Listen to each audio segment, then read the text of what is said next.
नमस्कार विद्यार्थियों। आज हम पढ़ेंगे महासागरों की लवणता या सलाइनिटी इन द ओशन और सलाइनिटी ऑफ ओशन वाटर के बारे में डिस्कस करेंगे।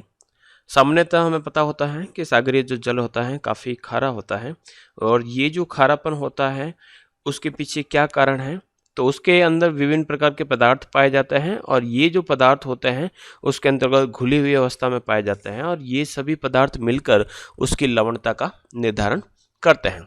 बढ़ते हैं आगे कि सामान्यतः सागरीय जल में विभिन्न प्रकार के लवण पदार्थ घुले रहते हैं, जिन्हें सागरीय जल की लवणता के नाम से जाना जाता है। एक विद्वान है ओमनी, और वो कहता है कि समुद्र जल में पाए जाने वाले समस्त लवणों का योग, यानी उसके अंदर जितने भी जो लवण पाए जाते हैं उनकी जो टोटल जो मात्रा है वो समुद्र की लवणता कहलाती है। इसका अर्थ यह हुआ कि सब घुले हुए पदार्थ जो खनिज तत्व हैं जो सागरीय जल के अंतर्गत पाए जाते हैं वो एक निश्चित अनुपात में लेकिन अलग अलग मात्राओं में पाए जाते हैं, जो मिलकर उसकी खारेपन का निर्धारण करते हैं।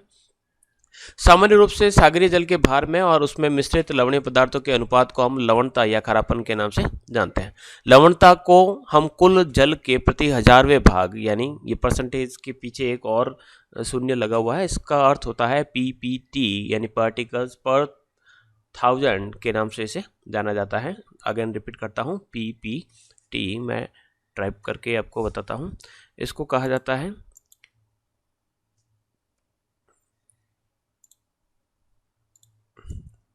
पी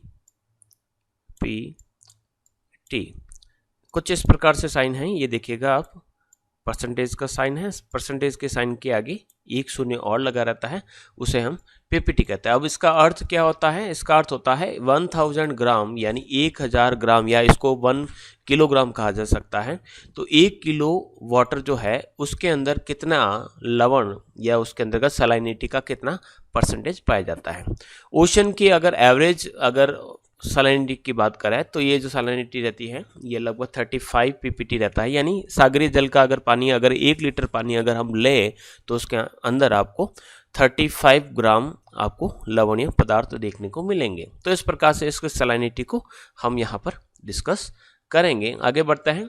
लवणीयता या जो सागरीय जल के अंतर्गत जो खारापन पाया जाता है उसके अंदर कई विशेषताएं पाई जाती हैं। उसके अंदर यानी उसकी दबाव की क्षमता, तापीय विस्तार, उसका टेम्परेचर, उसकी डेंसिटी, वो कितनी मात्रा में सूर्य ताप का अवशोषण यानी इंसुलेशन को एब्जॉर्ब करता है, ह्यूमिडिटी क्या रहती है, वाष्पीकरण, ये सभी मिलकर उसकी ह्यूमिडिटी को या ये सभी जो मिलकर है उस सागरीय जल की सैलिनिटी को निश्चित करते हैं। जैसे कि अगर बात करें कि लवणता की जो मात्रा होती है वो सागरीय जल की का जो पानी होता है उसके अधिक देर से हिमांक बिंदु को प्राप्त करेगा, अर्थात देर से जमेगा। अगर लवणता बहुत ज़्यादा है तो काफ़ी तेज फ्रेश वाटर होता है वो जल्दी जम जाता है, लेकिन अगर वाटर के अंदर सैलिनिटी है तो वो जम नहीं पाता है। इसका एक उदाहरण हम इस प्रकार से देख सकते हैं कि अगर हम पानी को के अंदर अगर नमक घोलकर उसको डीप फ्रीज में भी रखेंगे तो वो काफ़ी टाइम लगाएगा, जमेगा नहीं। इस प्रकार की स्थिति पाई जाती है। तो लवणता की जो मात्रा है वह बढ़ने पर जल के घनत्व में भी वृद्धि देखने को मिलती है, और वाष्पीकरण यानी इवेपोरेशन होता है तो उसकी मात्रा अगर अधिक होती है तो भी आपको लवणता अधिक देखने को मिलेगी। फिर हम बात करते हैं कि लवणता की जो मात्रा है, यानी हर जगह पर आपको लवणता बराबर नहीं देखने को मिलती है, तो उसके पीछे कारण है। तो उसमें से एक और कारण है कि समुद्र जल की जो बनावट है वह संचरण, विभिन्न प्रकार की लहराएं, संचरण को हम कहते हैं मूवमेंट। तो सागरीय जल के अंतर्गत विभिन्न प्रकार की मूवमेंट्स होती है, लहरें चलती हैं, ओशन करंट्स भी चलते हैं, समुद्री जीव होते हैं, और विभिन्न प्रकार के अन्य जीव और वनस्पतियों के वितरण को भी ये लवणता है जो प्रभावित करते हैं। तो लवणता के अलग अलग प्रकार के प्रभाव देखने को मिलते हैं। अब बात करते हैं कि ये जो सागरीय जल के अंतर्गत ये जो लवण पाया जाता है उसकी रासायनिक संरचना यानी केमिकल कंपोजिशन किस प्रकार का है। तो सागरीय जल जो होता है पृथ्वी के धरातल के कई खनिज जो तत्व होते हैं उसका एक घोल के रूप में देखने को मिलता है। सामान्य रूप से एक अनुमान लगाया जा सकता है कि महासागरों में जितने भी लवण पाए जाते हैं अगर उन सभी लवणों को पृथ्वी के ऊपर फैला दिया जाए तो पृथ्वी पर आपको 15.6 मीटर मोटी लवण की परत देखने को मिल सकती है, यानी लगभग 100 फीट लंबी आपको एक परत देखने को मिल सकती है। इसी का एक अनुमान एक जो विद्वान है तो इस विद्वान ने लगाया जिसका नाम है जोली। जोली कहते हैं कि महासागरों के अंदर लगभग 5,000 करोड़ टन लवण देखने को मिलता है। और अगर इस लवण को पूरी की पूरी पृथ्वी पर फैला दिया जाए तो उसकी मात्रा लगभग 50 मीटर्स तक देखने को मिलती है। 50 मीटर्स अप्रोक्सीमेटली आपके 350 मीटर फिट के आसपास हो सकता है। तो 1 मीटर के अंतर्गत आपके 3.25 फीट होते हैं लमसम। तो इस प्रकार से अगर देखें, इसको मल्टीप्लाई करें तो आपके सामने एक बहुत बड़ी नमक की परत देखने को मिलती है। लेकिन ये एक अनुमान है। इसी प्रकार से ये भी कहा गया है कि अगर सागरों के अंदर से इस लवण को निकाल दिया जाए तो महासागरों का जो जल है उसका जो बेस है वह 30 मीटर यानी 100 फीट नीचे चला जाएगा। इस प्रकार की बात भी अलग अलग विद्वानों ने कही है। इसी प्रकार की एक बात मरे भी कहते हैं। मरे कहते हैं कि महासागरों में जो लवणों की मात्रा है लगभग 5 अरब टन के आसपास पाई जाती है। क्लार्क कहते हैं ये 2.7 अरब टन है। एक मोटे अनुपान के आधार पर कहा जा सकता है लगभग 4 करोड़ टन नमक प्रति घन किलोमीटर की मात्रा में हमें वहाँ पर देखने को मिल सकता है। तो खैर ये सभी चीज़ें तो अनुमान पर आधारित हैं। हम आगे बढ़ते हैं। एक व्यक्ति हैं जिसका नाम है, आगे बढ़ेंगे हम, डिटमर। डिटमर ने ये आपका 1884 में चैलेंजर अभियान में हिस्सा लिया और सागर जल के अंतर्गत विभिन्न गहराई में उसने लगभग 77 सैंपल्स लिए और उन सैंपल्स का एनालिसिस करने के बाद उसने ये बताया कि जो ओशंस होते हैं उसमें 47 टाइप्स के मिनरल्स देखने को मिलते हैं। उसमें से 47 जो है उसमें से जो 7 है वो काफ़ी इम्पोर्टेंट है। अब वो 7 इम्पोर्टेंट कौन कौन से हैं? तो अगर लवण की प्रकार जैसे कि सोडियम क्लोराइड है तो सोडियम क्लोराइड जो है सबसे ज़्यादा परसेंटेज के अंतर्गत पाया जाता है, यानी 27.213 के आसपास ग्राम के अंतर्गत पाया जाता है। इसको हम इस प्रकार से कह सकते हैं कि अगर हमने इसको परसेंटेज एन इसको पीपीटी बना दिया जाए तो जो वाटर है यानी ओशन वाटर को अगर हम 1 kg वाटर को लेते हैं, 1 kg ओशन वाटर को लेते हैं तो उसके अंतर्गत जो नमक मिलेगा उस नमक का जो परसेंटेज मिलेगा, एवरेज जो परसेंटेज मिलता है वो 35 पीपीटी रहता है। लेकिन उसमें से 35 में से भी 27.23 जो ग्राम रहे यानी लगभग 27 ग्राम, 1000 ग्राम या 1 किलोग्राम सागरीय जल के अंदर आपको लगभग 27 ग्राम सोडियम क्लोराइड दिखने को मिलेगा। इसके बाद मैग्नीशियम क्लोराइड जो लगभग 3 ग्राम रहता है, मैग्नीशियम ब्रोमाइड 0.076, इसी प्रकार से magnesium sulphate, potassium sulphate, calcium carbonate, ये अलग अलग बताया जाता है और उसका जो टोटल होती है वो लगभग 35 के आसपास मिलती है। अगर इसको परसेंटेज के अंतर्गत काउंट करें तो लगभग अप्रोक्सीमेटली आपका 77 या 77.8, इसको लमसम हम 78 भी कह सकते हैं। तो 78% जो मिलता है आपको सोडियम क्लोराइड मिलता है।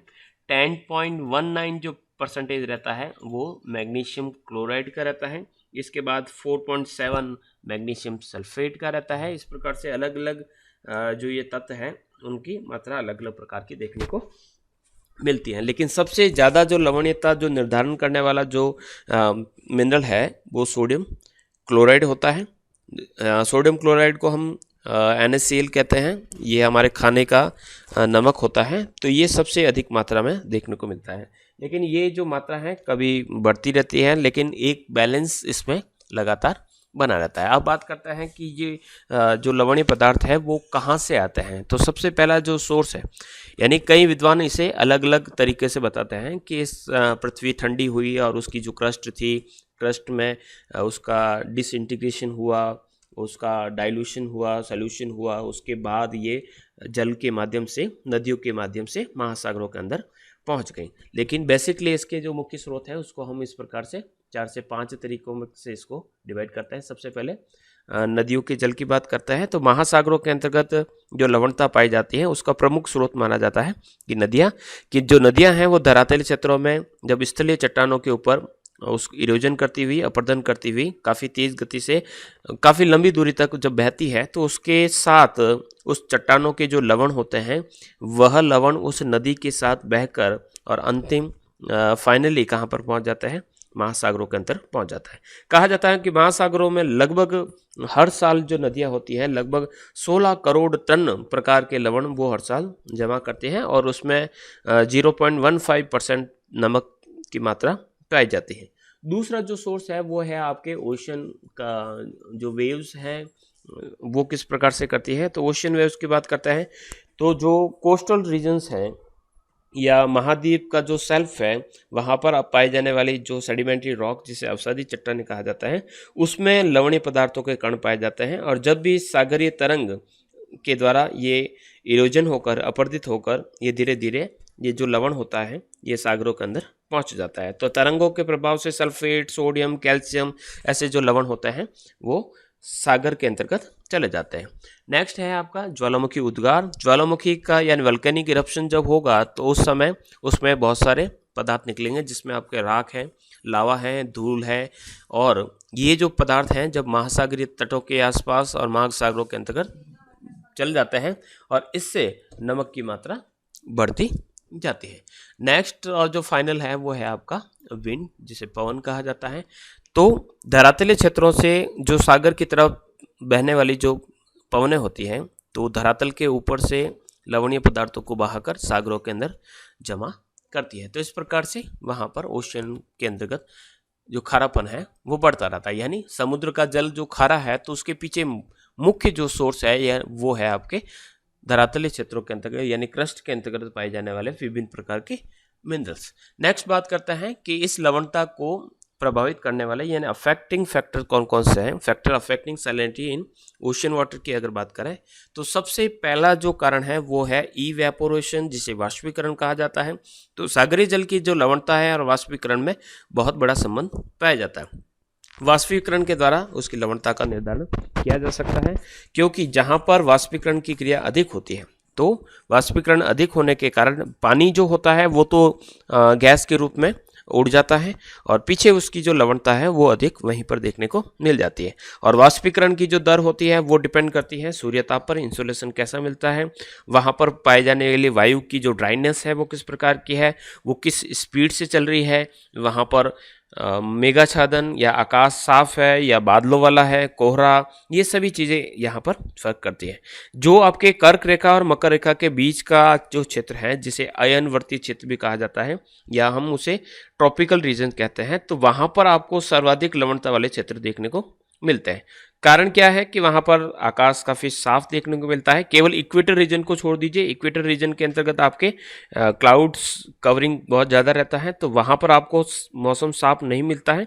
लेकिन उसके ऊपर वाले जो क्षेत्र होते हैं 10 डिग्री से 23 डिग्री नॉर्थ और 10 डिग्री साउथ से 23 डिग्री साउथ की तरफ की अगर बात करें तो वहाँ पर मौसम काफ़ी साफ रहता है, तापमान काफ़ी ऊंचा रहता है, नियमित रूप से वहाँ पर ट्रेड विंड्स चलती हैं तो वहाँ पर वाष्पीकरण काफ़ी अधिक देखने को मिलता है। तो यही कारण है कि वहाँ पर आपको ज़्यादा सैलिनिटी देखने को मिलती है।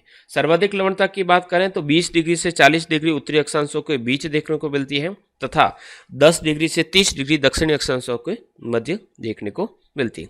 40 से 60 के बीच हम जब पहुंचते हैं तो उसकी सैलिनिटी के अंतर्गत आपको कमी देखने को मिलती है।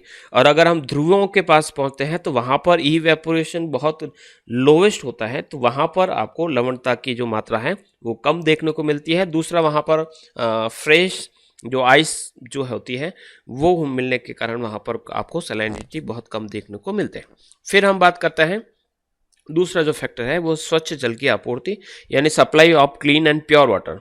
तो हम बात करें कि वे महासागर या ओशन जहाँ के आसपास निरंतर आपको स्वच्छ जल की प्राप्ति होती रहती है तो वहाँ पर आपको सैलिनिटी कम देखने को मिलती है। यानी अगर आपके पास एक गिलास के अंतर्गत आधा गिलास खारे पानी का भरा हुआ है और उस गिलास को अगर आप फ्रेश वाटर से वापस भर देते हो तो उसका जो खारापन है वो काफ़ी हद तक कम हो जाता है।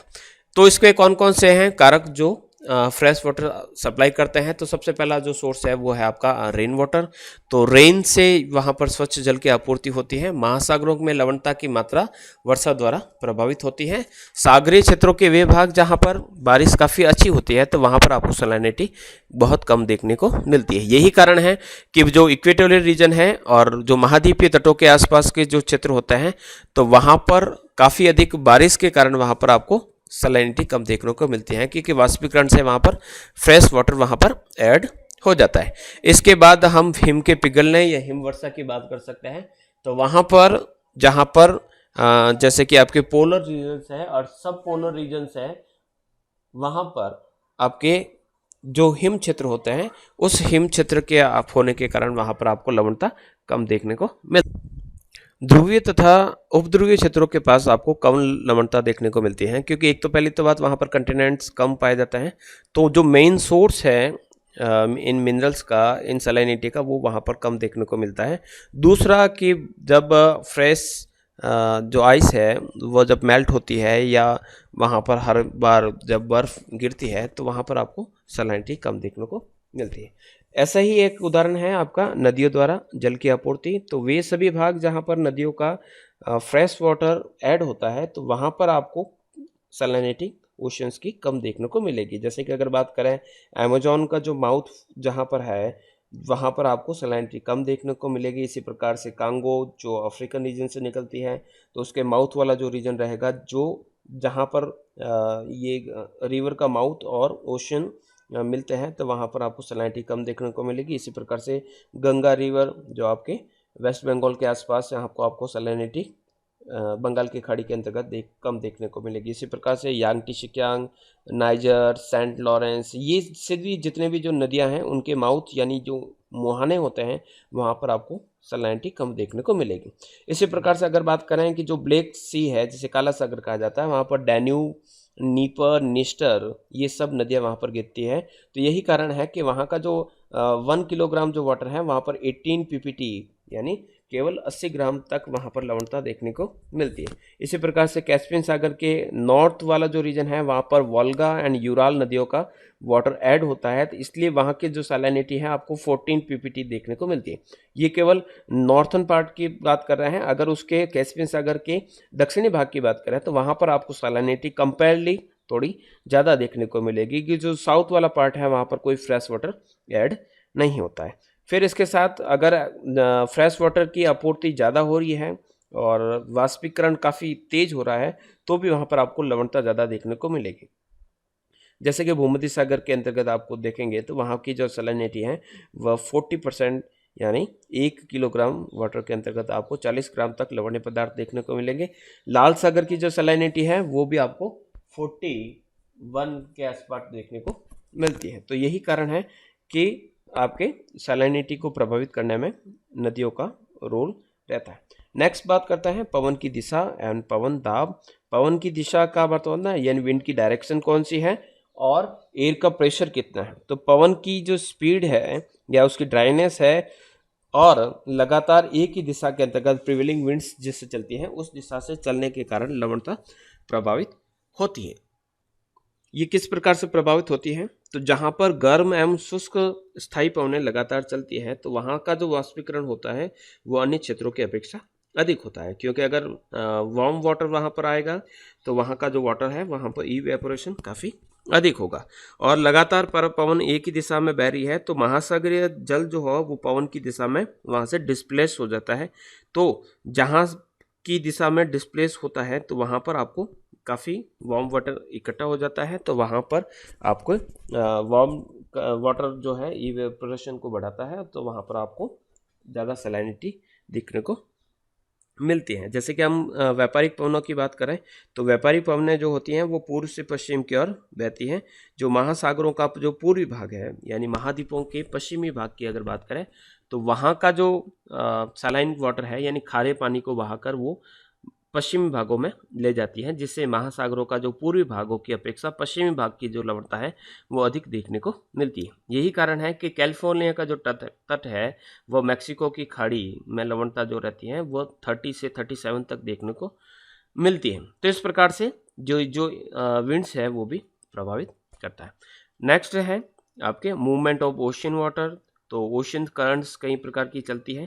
तो ओशन करंट्स में से सबसे पहले हम वार्म करंट्स की बात करते हैं। तो गर्म जल धाराएं जो होती हैं वो भूमध्य रेखीय क्षेत्रों से यानी इक्वेटोरियल रीजन से गर्म और सलाइन वाटर को लेकर महाद्वीपों के पश्चिमी भाग की लवणता को पूर्वी तटीय क्षेत्रों में स्थानांतरित करती है। तो इस प्रकार से जो सलाइनिटी जो इक्वेटोरियल सलाइनिटी होती है वो पूर्वी तटीय क्षेत्रों के आसपास पहुंच जाती है। यही कारण है कि मैक्सिको की खाड़ी के अंतर्गत आपको लवणता अधिक देखने को मिलती है। इसी प्रकार से यूरोप का जो उत्तरी पश्चिमी तट है तो वहाँ पर भी आपको लवणता अधिक देखने को मिलती है, क्योंकि वहाँ पर जो गल्फ स्ट्रीम है जो आपके गर्म जल को वहाँ पर पहुँचा देती है। और इसी प्रकार से ठंडे जल सागरों की बात करते हैं तो वहाँ पर लवणता कम देखने को मिलती है।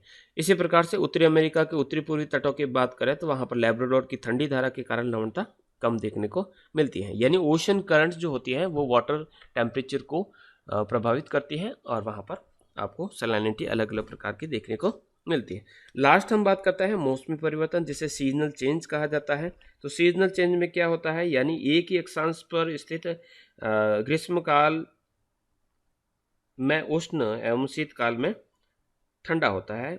यही कारण होता है कि ग्रीष्मकाल में उस क्षेत्र की लवणता अधिक वाष्पीकरण के कारण अधिक देखने को मिलती है, और जब भी सूर्य उत्तरायण होता है या दक्षिणायन होता है तो भी लवणता की मात्रा को प्रभावित करता है। जैसे कि अगर बात करें तो उत्तरी गोलार्ध जो होता है, उत्तरी गोलार्ध में जून के महीने के अंतर्गत सर्वाधिक लवणता पाई जाती है, क्योंकि उत्तरी गोलार्ध के अंदर सूर्य की उपस्थिति रहती है और वो ज़्यादा इंसोलेशन प्राप्त करता है। तो ज़्यादा इंसोलेशन प्राप्त करता है तो वहाँ इवेपोरेशन ज़्यादा होगा, और इवेपोरेशन ज़्यादा होगा तो वहाँ पर आपको सैलिनिटी नो डाउट अधिक देखने को मिलती है। फिर हम बात करते हैं कि वहाँ पर लवणता की मात्रा जो होती है दिसंबर में कम मिलती है। तो उसके पीछे कारण है कि उस समय जो सन है वो दिसंबर के महीने में दक्षिणी गोलार्ध के अंतर्गत होता है। नेक्स्ट हम बात करते हैं लवणता का वितरण प्रतिरूप या डिस्ट्रीब्यूशन पैटर्न ऑफ सैलिनिटी किस प्रकार से रहता है। तो इस पैटर्न को हम दो प्रकार से डिस्कस कर सकते हैं। एक जो है वो है आपका क्षैतिज, या जिसे अक्षांशीय वितरण कह सकते हैं, यानी हम 0 डिग्री से हम नॉर्थ की तरफ 90 डिग्री नॉर्थ यानी नॉर्थ पोल, और जब हम साउथ पोल की ओर जाते हैं तो आपको सैलिनिटी में चेंजेस देखने को मिलता है। तो इसका सीधा सा अर्थ है कि अगर हम बात करें कि अगर सैलिनिटी का परसेंटेज देखें तो हम जब लगभग हम 10 से 15 डिग्री के आसपास होंगे तो वहाँ पर आपको सैलिनिटी 35-36 देखने को मिलेगी, और जैसे ही हम 70 डिग्री नॉर्थ या 70 डिग्री साउथ की तरफ जाएंगे तो वहाँ पर आपको सैलिनिटी का जो परसेंटेज है वो कम देखने को मिलेगा। इसी प्रकार से अगर सैलिनिटी की बात करें तो सैलिनिटी का जो वितरण होता है वो किस प्रकार से तय किया जाता है। तो इक्वल सैलिनिटी वाले जो क्षेत्र होते हैं उनको मिलाने वाली जो लाइन होती है उसको समलवण रेखा कहा जाता है। इसको आइसोहेलाइन लाइंस के नाम से जाना जाता है। ये पैरेलल लाइंस जो होती हैं, जैसे कि अगर महासागरों के अंतर्गत, यानी वे सभी क्षेत्र जिसकी लवणता समान होती है उन सभी क्षेत्रों को मिलाने वाली जो रेखा होती है उसको हम आइसोहेलाइन लाइन या समलवण रेखा के नाम से जानते हैं। अक्षांशीय विस्तार की बात करें तो इसके आधार पर अगर हम बात करें तो सामान्यतः हमें लवणता भूमध्य रेखा से इक्वेटर की तरफ, इक्वेटर से पोल्स की तरफ जाएंगे तो आपको लवणता कम देखने को मिलेगी। तो उसके आधार पर अगर हम बात करें तो यहाँ पर 4 क्षेत्र देखने को मिलता है कि जो इक्वेटोरियल रीजन होता है वहाँ पर न्यून लवणता का चित्र मिलता है। उसके पीछे कारण क्या है कि वहाँ पर हमेशा बारिश होती है, और बारिश होने के कारण वहाँ पर आपको फ्रेश वाटर ओशंस के अंदर ऐड होता रहता है। दूसरा ये भी कारण है कि वहाँ पर हमेशा बर्फ बादल छाए रहते हैं, और बादलों के छाए रहने के कारण वहाँ पर इंसोलेशन जो है वो कम मिलता है। इंसोलेशन कम मिलता है, इवेपोरेशन कम होगा, इवेपोरेशन कम होगा तो सैलिनिटी इंक्रीज नहीं हो पाएगी। इसी प्रकार से कर्क और मकर रेखा के बीच का जो क्षेत्र रहता है, इक्वेटोरियल का डोलड्रम्स का क्षेत्र छोड़कर, वहाँ पर आपको हाई सैलिनिटी देखने को मिलती है, क्योंकि ये वह क्षेत्र है जहाँ पर आपको ज़्यादा टेम्परेचर, ज़्यादा इंसोलेशन मिलता है, इवेपोरेशन ज़्यादा होता है, यहाँ पर फ्रेश वाटर ऐड भी नहीं होता है, बारिश भी यहाँ पर कम होती है। इसी प्रकार से शीतोष्ण कटिबंधीय जो क्षेत्र होते हैं वहाँ पर आपको बहुत कम लवणता देखने को मिलती है, और जो पोलर्स या सब पोलर रीजन्स होते हैं वहाँ पर भी आपको लवणता कम देखने को मिलती है। इसके अलावा ये तो था आपका अक्षांशीय विस्तार। इसके साथ साथ भी हम अगर प्रादेशिक यानी रीजनल अगर डिस्ट्रीब्यूशन की बात करेंगे तो रीजनल डिस्ट्रीब्यूशन की बात करते हैं तो इसको हम इस प्रकार से बात सकते हैं, यानी कुछ जो क्षेत्र होंगे वो आपके सामान्य लवणता वाले क्षेत्र होंगे, और कुछ मीडियम और कुछ अधिक लवणता वाले क्षेत्र होंगे। अधिक लवणता वाले क्षेत्रों की बात करते हैं तो 20 से 35 जो लवणता वाले जो क्षेत्र होते हैं तो उसे हम सामान्य लवणता वाले क्षेत्र कहते हैं। और सामान्य से अधिक वाले जो भाग होंगे उसमें 37 पीपीटी से लगाकर 41 पीपीटी तक देखने को मिलती है।